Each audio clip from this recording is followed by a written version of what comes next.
Irmãos em Cristo Jesus, a nossa alegria é estar mais uma vez aqui reunidos e poder ter a oportunidade de compartilhar a palavra de Deus aos nossos corações.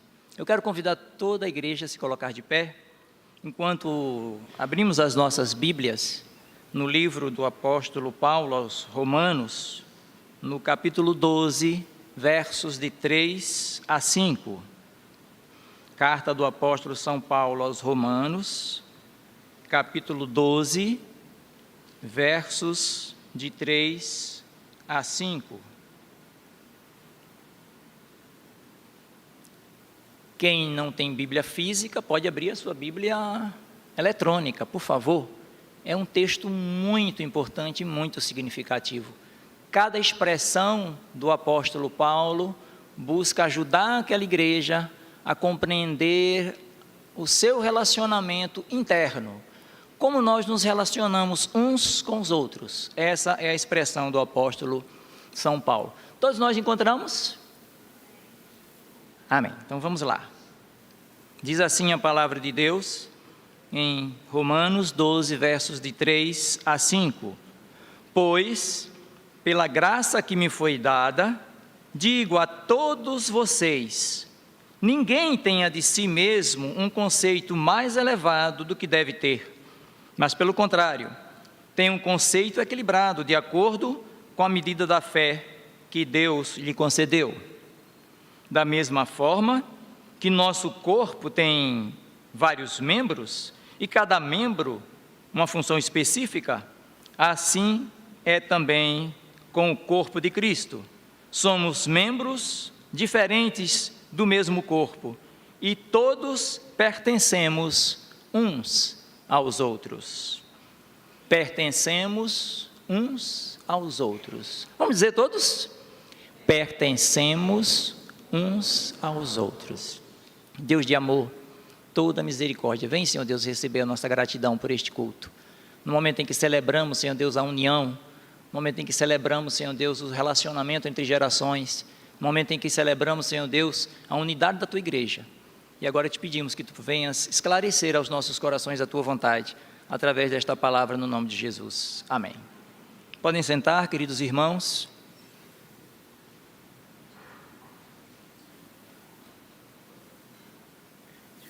Muito obrigado. Mais notícias. O meu arquivo que eu trouxe não leu. Significa dizer que a gente vai ter que ler a Bíblia. Deus faz algumas coisas que a gente não compreende, né? Eu separei algumas imagens e um pequeno filme para a gente poder ver no final.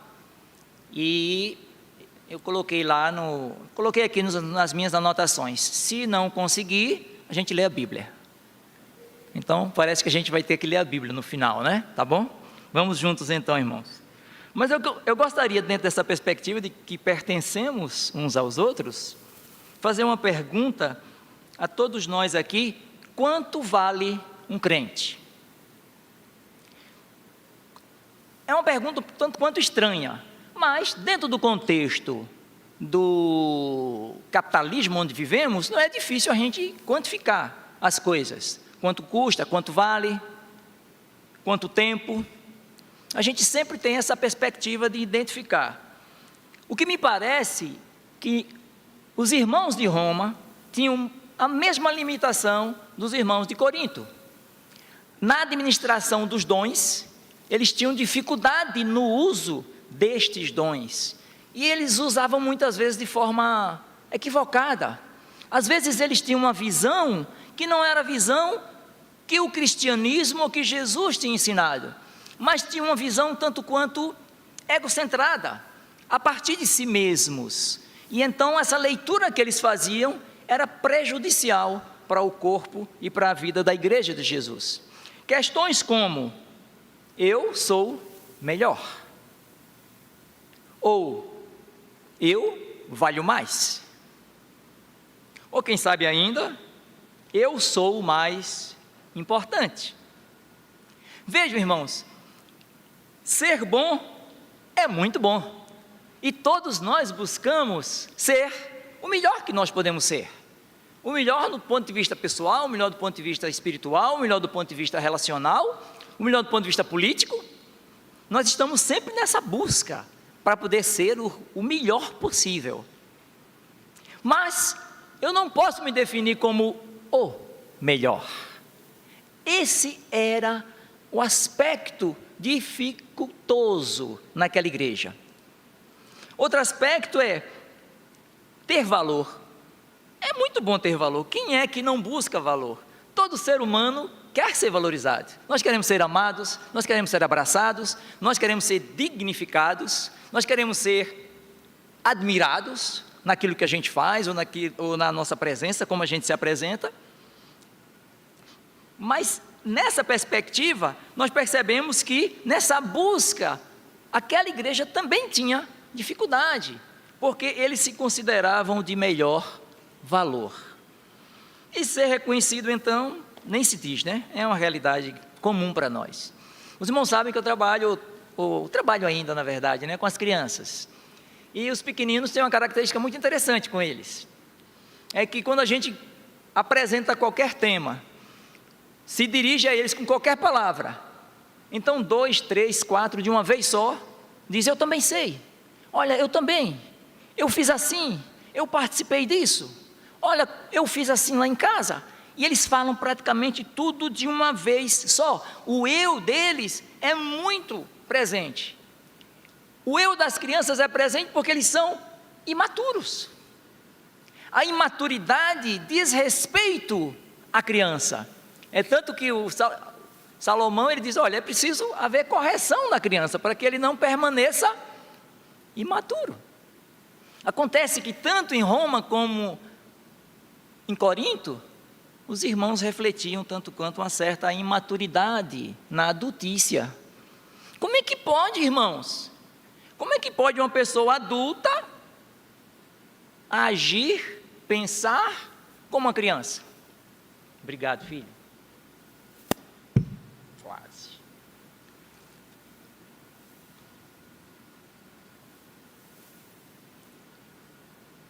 A imaturidade na vida adulta nos desequilibra. E é natural que caiamos. E nesta queda, irmãos, quando caímos, já não é mais o adulto que se posiciona, mas a criança. É o medo, é a preocupação com não ser aceito, com não ser abraçado, com ser rejeitado, com não ganhar. E a gente vê muitas vezes pessoas adultas agindo como crianças. Você já tentou alguma vez ajudar alguém e essa pessoa lhe arranhou? Já aconteceu com você? Você tentar ajudar uma pessoa e ao invés da pessoa acolher a sua ajuda, você levar uma pancada. Aconteceu comigo. Nós estávamos lá na praia de Acaú e nós estávamos em férias, passando alguns dias, e entrou um gatinho. Irmãos, que gatinho lindo, branquinho, pequenininho, doce, que gatinho lindo. E o gatinho subiu num determinado local onde ele não conseguia sair, e ele ficava só, miau, miau, miau. E as minhas filhas tiveram uma ideia excelente: papai, olha, o bichinho está lá em cima, tira ele. Que coisa boa, irmãos, eu fui salvar o gatinho. Que coisa maravilhosa. Eu botei uma luva, só que uma luva de pano, né, uma luva comum, e eu peguei o gatinho, tão lindo, irmãos, o gatinho me deu uma mordida. Gente, não foi nada bom, não foi nada bom, a experiência não foi boa. E eu tive que tomar, os médicos aqui presentes sabem, né, 11, alguma coisa ml de vacina antirrábica. Não é nada bom, irmãos. Eu tomei 3 aqui, 4 aqui, 5 aqui. Pense um negócio que doeu, de uma vez só, por causa desse gatinho lindo, maravilhoso. Mas eu estendi a mão para o bem, e ele era lindo, fofinho, branquinho, maravilhoso. E quantas vezes a gente estende a mão para o outro que é bonito, o outro que a gente ama, o outro que a gente está querendo cuidar, e muitas vezes a gente recebe uma pancada de volta. A igreja de Corinto, bem como a igreja dos romanos, de Roma, era uma igreja linda, uma igreja competente, uma igreja capaz. irmãos, aqueles irmãos tinham os dons, como a gente usa aqui em Pernambuco, aqui no Nordeste, né? Saindo pelo ladrão, já ouviram a expressão? Abundante, eles tinham de sobra dons. Os dons deles eram maravilhosos, dons espetaculares, e a igreja era cercada desta competência, desta capacidade. Mas acontece, irmãos, que dentro dessa atitude, dentro dessa capacidade, havia atitudes que eram imaturas.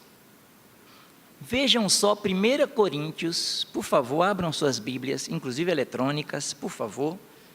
Primeira carta do apóstolo São Paulo aos Coríntios, no capítulo 3, versículo 1. Quem tem Bíblia eletrônica, se puder, pegue eu acredito que essa leitura que eu coloquei aqui foi NVI, veja se é NVI, eu acredito que deve ser NVI. Eu não sei se essa aqui específica, se eu coloquei, esse texto específico eu coloquei a Bíblia na linguagem de hoje. Mas eu vou ler para vocês como é que diz o texto da palavra de Deus. Na verdade, irmãos, eu não pude falar com vocês como costumo fazer as pessoas que têm o Espírito de Deus. Tive de falar com vocês como se vocês fossem pessoas do mundo, como se fossem crianças na fé. Que dureza, né? Que dificuldade. O apóstolo São Paulo falando com uma igreja potente, uma igreja capaz, uma igreja maravilhosa, cheia de dons. E o apóstolo São Paulo diz: olha, eu não posso falar a vocês como adulto. Eu tenho que falar para vocês como se vocês fossem até não crentes, como se vocês não conhecessem o Espírito de Deus, como se a vida cristã não fizesse sentido para vocês. E eu precisei falar com vocês desta forma, como que falando com crianças. E é assustador, irmãos, como ainda hoje, né? Difícil, né?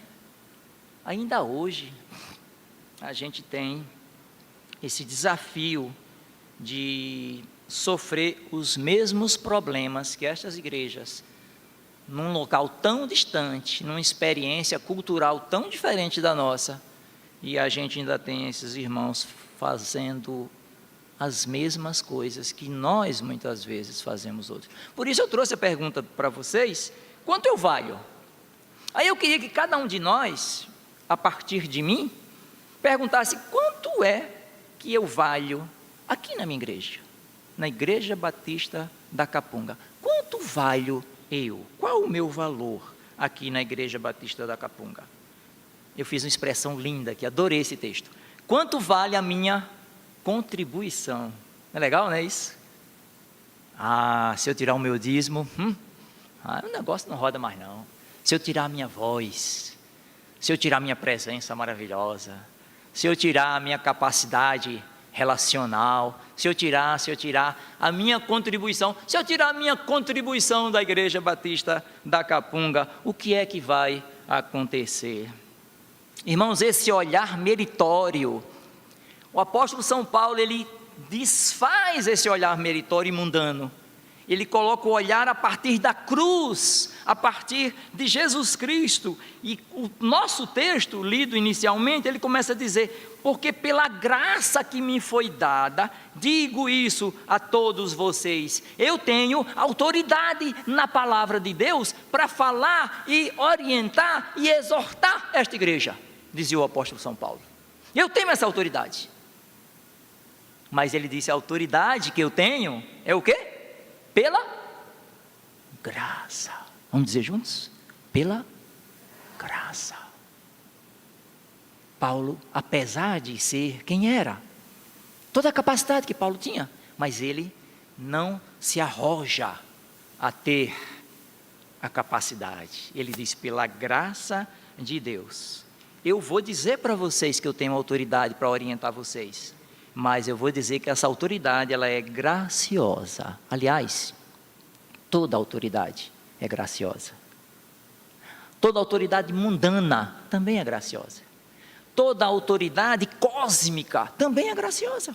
Porque a Bíblia diz que Deus é Senhor sobre todas as coisas. Essa mensagem, irmãos, ela extrapola a realidade da nossa pequena existência. Com essa autoridade, Paulo exorta: irmãos, tenham um conceito equilibrado de si mesmos. Pastor, mas eu sou imaturo, pastor, vou fazer o quê?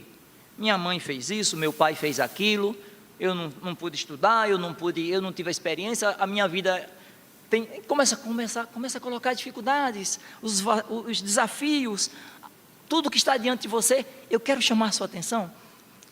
O apóstolo São Paulo diz: pela graça que me foi dada, eu tenho autoridade para falar para vocês, que vocês tenham um conceito equilibrado.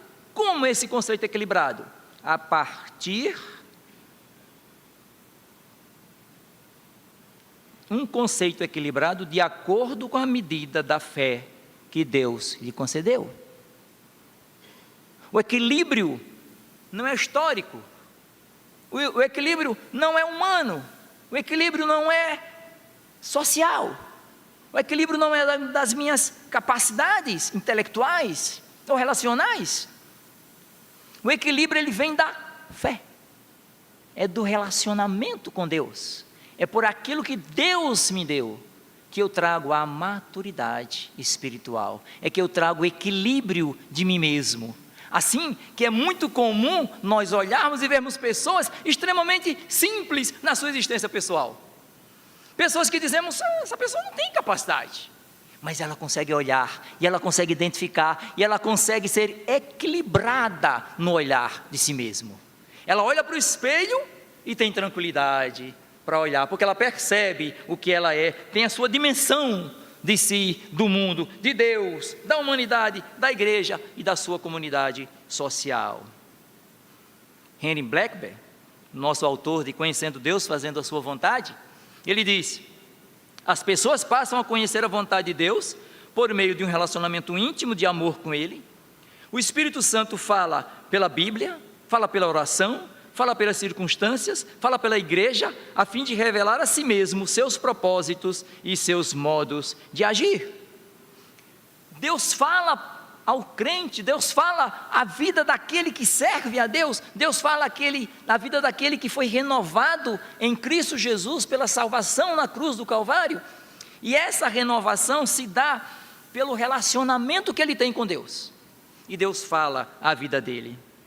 Esse relacionamento nos ajuda a crescer, como Jesus cresceu. Então não tem desculpa, não tem por que dizer dificuldades que eu passei, ou dificuldades que eu vou passar, ou dificuldades que eu passo na minha existência pessoal. Nada disso vai me tirar do compromisso fundamental de construir uma vida madura e equilibrada como crente em Jesus Cristo. Lucas 2,52 diz assim: conforme crescia, Jesus ia crescendo também em sabedoria, e tanto Deus como as pessoas gostavam cada vez mais dele. É assim na sua experiência pessoal? Onde você está? Onde está inserido na sua vida social? Onde você está inserido na sua igreja? É assim? As pessoas olham para você e se apercebem de que você é uma pessoa que está crescendo, que está conquistando novos espaços, que está cada dia mais sendo útil à igreja de Jesus Cristo? É assim esse sentimento que tem? Ou será que não é assim?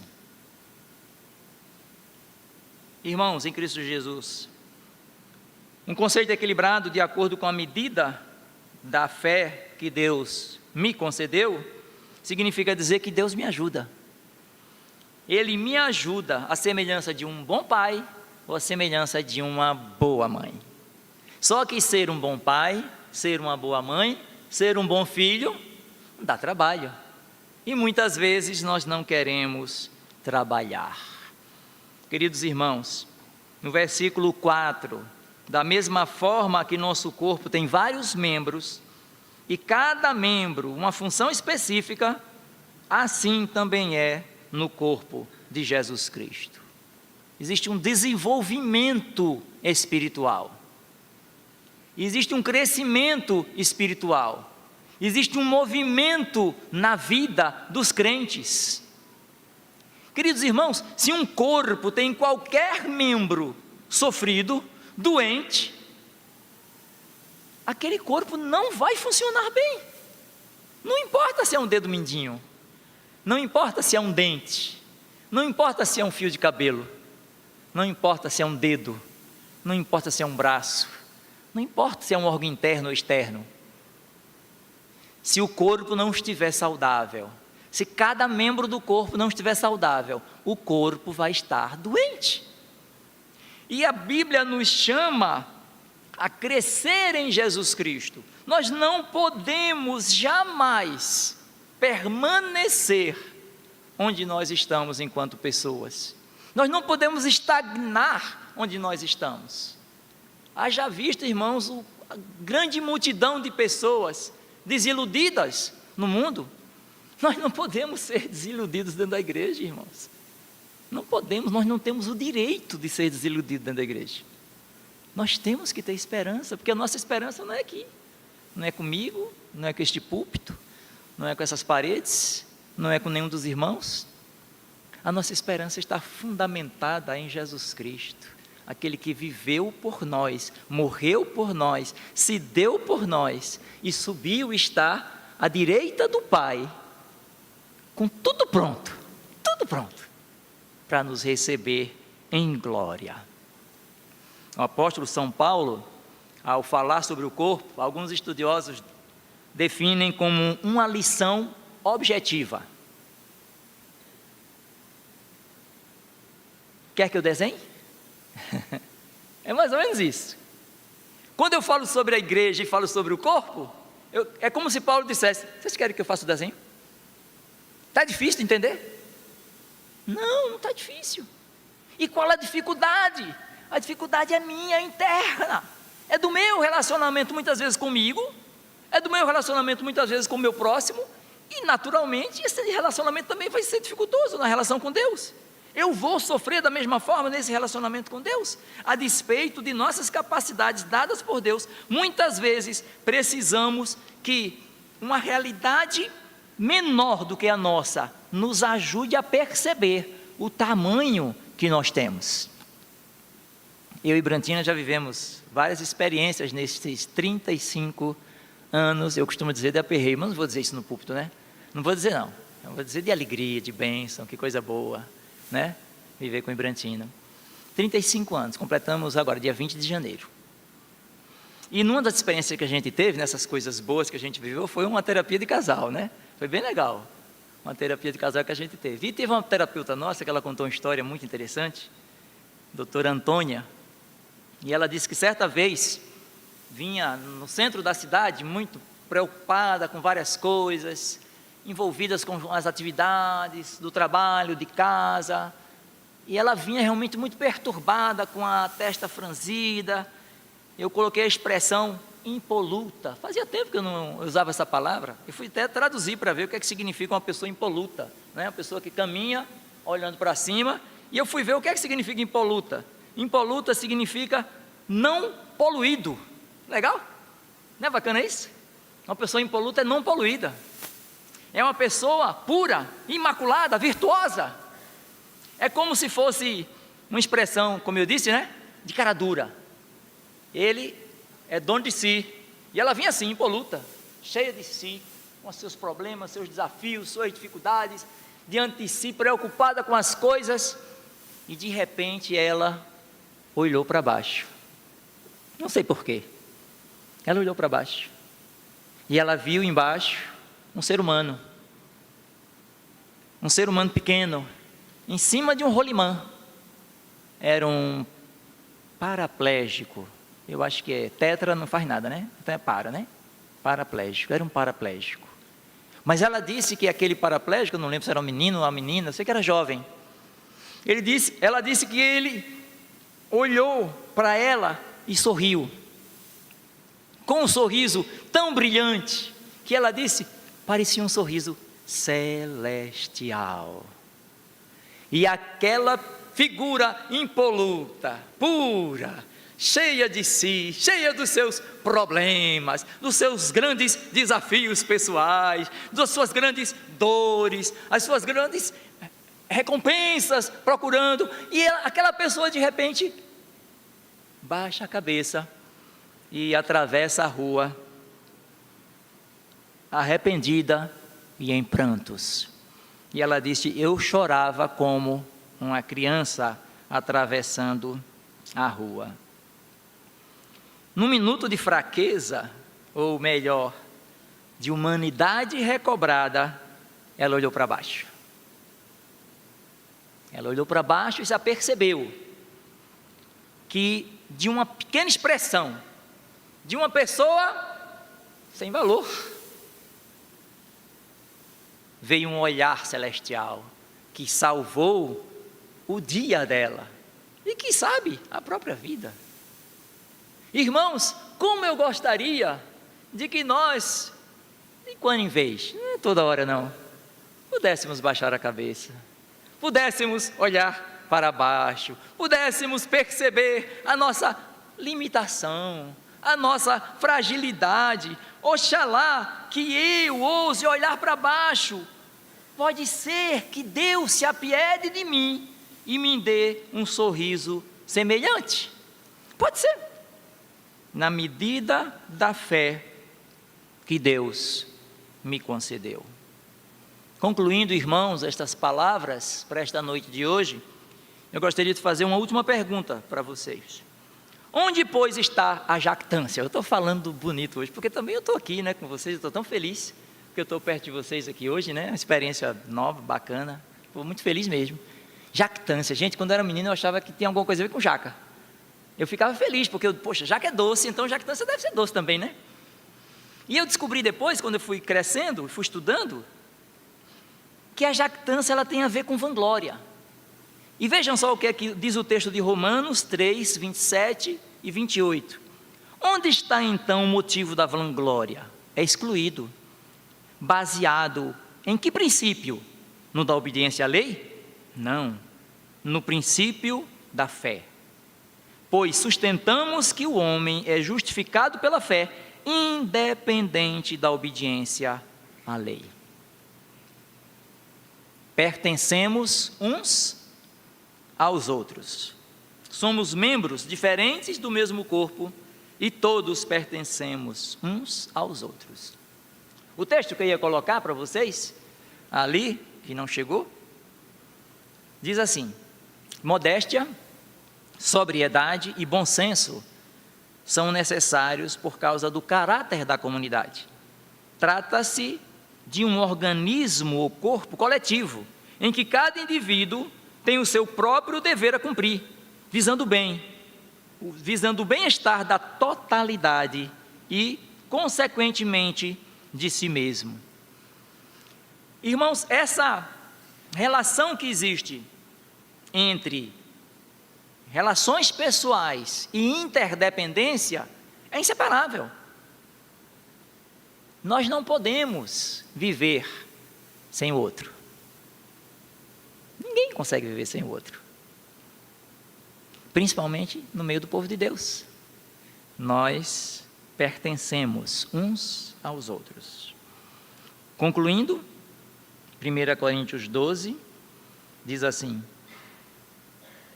pois o corpo não é feito de uma parte, mas de muitas. Que Deus nos abençoe, irmãos. Que o Pai nos abençoe.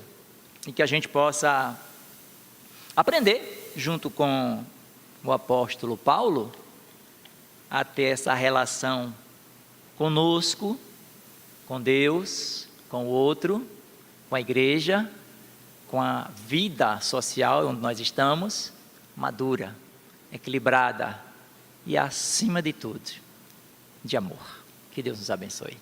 Amém.